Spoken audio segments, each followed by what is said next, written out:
rela melakukan apa saja demi kehidupan yang bahagia.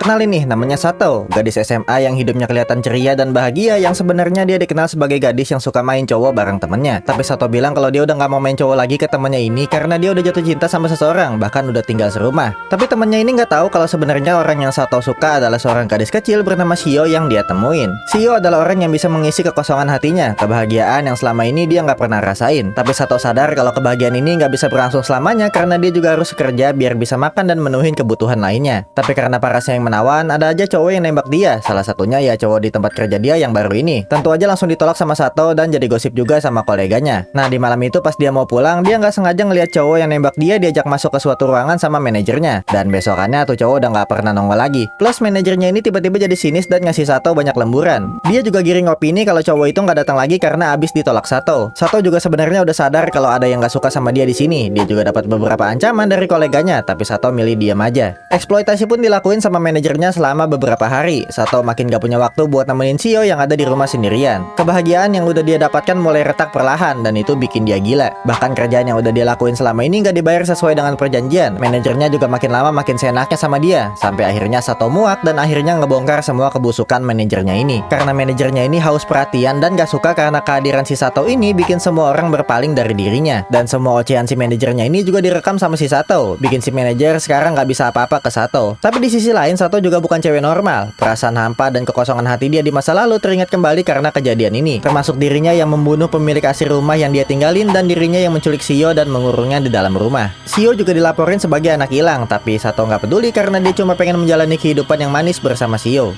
Judul animenya Happy Sugar Life dengan genre drama, girls love, horror, suspense, gore, psychological, dan shounen.